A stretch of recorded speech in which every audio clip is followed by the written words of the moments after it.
l'un des plus grands paradoxes de la psyché humaine, l'incapacité pathologique à tolérer la bonté. Le plus grand sabotage ne vise pas ce qui est mauvais, mais ce qui est bon. Pour le manipulateur narcissique, votre lumière ne l'éclaire pas, elle l'aveugle. Votre bienveillance ne le nourrit pas, elle le menace. Et face à cette menace, son réflexe n'est pas de comprendre et de créer un lien, mais de détruire. Ce n'est pas un malentendu, mais les symptômes d'un mécanisme psychique profond. Je suis Fatem Zahra Alami, décodeuse des langages secrets de l'amour qui fait mal. J'écoute les silences entre les mots et j'aide à redessiner les frontières effacées des cœurs. Aujourd'hui, nous levons le voile sur la révélation narcissique pour percer le mystère ultime. Pourquoi le manipulateur détruit ce qui est bon? Pourquoi votre bienveillance est-elle perçue comme une attaque? Pourquoi votre lumière est-elle traitée comme une offense? Pourquoi, au lieu d'être accueilli, ce qui est bon en vous est-il systématiquement rejeté, sali, détruit? La réponse ne se trouve pas dans ce que vous faites, mais dans la logique interne déroutante du trouble narcissique. Une logique où la bonté de l'autre ne nourrit pas, mais empoisonne. Après avoir exploré les pièges et décrypté les leurs, un nouveau silence s'installe. Celui qui suit la tempête quand les vagues se calment et que l'on découvre l'étendue des dégâts, mais aussi la solidité du rivage. Faisons passer la lumière de la conscience dans le champ de l'action. Parlons de ces moments où il faut choisir entre sa propre paix et le chaos de l'autre. Ces instants de vérité où l'on comprend que préserver son énergie n'est pas de l'égoïsme, mais de la légitime défense psychique, un acte de respect envers soi-même.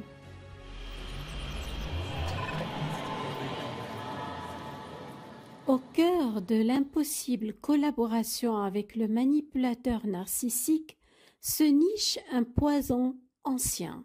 C'est une forme très particulière d'envie décrite par Mélanie Klein, une grande figure de la psychanalyse, comme l'envie du saint bon. C'est une notion qui peut sembler étrange au premier abord, mais elle est d'une clarté fulgurante. Mélanie Klein utilise l'image du saint comme tout premier objet de satisfaction et de bonté pour le nourrissant. Le saint bon représente symboliquement la source de vie, de réconfort, d'amour et de bonté absolue. L'envie pathologique n'est pas de le posséder, mais une rage destructrice contre le fait même qu'il existe. C'est l'incapacité pathologique à tolérer qu'une bonté existe en dehors de soi. La logique, aussi toxique soit-elle, est la suivante. Puisque je ne peux pas contrôler ou être cette source de bonté, alors je préfère la détruire pour ne pas avoir à ressentir la douleur de mon manque et de ma dépendance. Transposée à l'adulte manipulateur, cette logique explique l'inexplicable. Votre bienveillance, votre compétence, votre idée lumineuse sont perçues comme ce saint bon. Le fait même que vous possédiez cette bonté et pouvez la lui offrir est insupportable. Cela le confronte à son propre manque, à sa dépendance. Son réflexe n'est pas de se nourrir de votre lumière, mais de l'éteindre, de la dénigrer et de la pervertir. Il ne s'agit pas de désirer ce que l'autre a, mais de détester le fait que l'autre possède quelque chose de bon et qu'il puisse vous le donner. La présence même de cette bonté chez l'autre est insupportable. Comprendre cela, c'est cesser d'espérer une gratitude qui ne viendra jamais. La reconnaissance supposerait qu'il tolère votre bonté.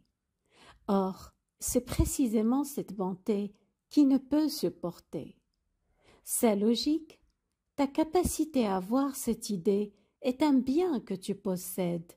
Ta volonté de me la donner me place en position de receveur, donc d'inférieur. Je déteste ce bien en toi, parce qu'il me rend conscient de mon manque. Il serait préférable que ni toi, ni moi, n'ayons de bonnes idées, plutôt que toi seul l'aies. Le manipulateur narcissique ne perçoit pas les tentatives d'aide de quelqu'un de la manière dont elles sont intentionnées. Son filtre psychologique, basé sur des mécanismes de défense et de domination, déforme complètement la réalité. Au cœur du trouble narcissique se trouve souvent une honte profonde et un sentiment de vide ou d'illégitimité. L'ego grandiose est une défense contre cette honte. Votre aide, en pointant une faiblesse, risque de faire remonter cette honte à la surface. C'est une menace de dévoiler la honte cachée. Sa logique interne, tu vois que je ne vais pas bien.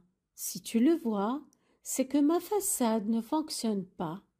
Tu es en train de mettre le doigt sur ma faille secrète, sur l'endroit où je me sens nul et honteux.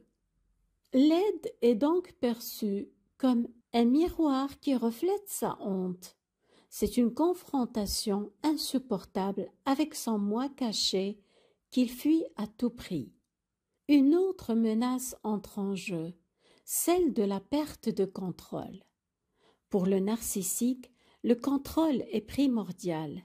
Il contrôle la narrative, les émotions, la dynamique de la relation. Votre aide est un acte que vous initiez basé sur votre analyse de la situation. Il n'en a pas le contrôle. Sa logique interne, tu décides que j'ai besoin d'aide. Tu décides du type d'aide à apporter. Tu prends les rênes. Où est mon pouvoir dans cette histoire? C'est une perte de contrôle qui ne peut tolérer. Votre aide ou votre bienveillance sont perçues comme une prise de pouvoir. Vous, avec toute votre bonne volonté, vous voyez l'autre souffrir, manquer de confiance, et vous tendez la main. C'est un réflexe humain, mais dans la logique interne qui régit le psychisme du manipulateur narcissique, aider est interprété comme un code secret. Un code qui, une fois décrypté, signifie tout le contraire de ce que vous vouliez dire. Pour lui ou pour elle, celui qui aide se place en position haute, le sauveur, et le place, lui, en position basse, la victime. Cette inversion de la hiérarchie imaginaire est une déclaration de guerre. Vous n'êtes plus un partenaire, vous êtes un rival. Accepter de l'aide revient à avouer une faille, un besoin. C'est une confrontation insupportable avec la honte cachée qui se trouve au cœur de son trouble. C'est une brèche dans sa façade grandiose, une menace. Mais le narcissique ne va pas dire « je me sens menacé ». Il va réagir par des mécanismes de défense pour neutraliser la menace. Voici comment cette menace se manifeste concrètement. Face à cette menace intolérable que représente votre aide, le narcissique dresse une forteresse. Ses réactions ne sont pas des caprices, mais des mécanismes de survie psychique pour protéger un ego fragile. Il réagit donc par le rejet et la dévalorisation. T'en es des nuls. En attaquant votre proposition, il tente de rétablir sa supériorité. Il réagit aussi par le renversement victimaire. c'est toi qui as un problème. Il fait de vous l'agresseur pour devenir, lui, la victime. Et par le déni, de quoi parles-tu? Je vais très bien. Il nie la réalité du problème pour invalider votre geste à la racine. Et enfin, il réagit par la colère, réaction agressive pour vous punir d'avoir osé voir sa vulnérabilité et la pointer même avec bienveillance. Et c'est là que le piège se referme. Votre main tendue n'est pas perçue comme un soutien, mais comme une main qui pousse, qui agresse, une main qui le force à regarder dans le miroir ce qu'il refuse de voir en lui-même, sa propre honte, sa vulnérabilité, ses besoins, la fragilité de son ego et son vide. Alors, il brise le miroir. Dans son système de survie psychique, cette perspective est si dangereuse qu'elle doit être combattue, rejetée ou pervertie. C'est pourquoi aider un narcissique est non seulement inefficace, mais aussi souvent puni.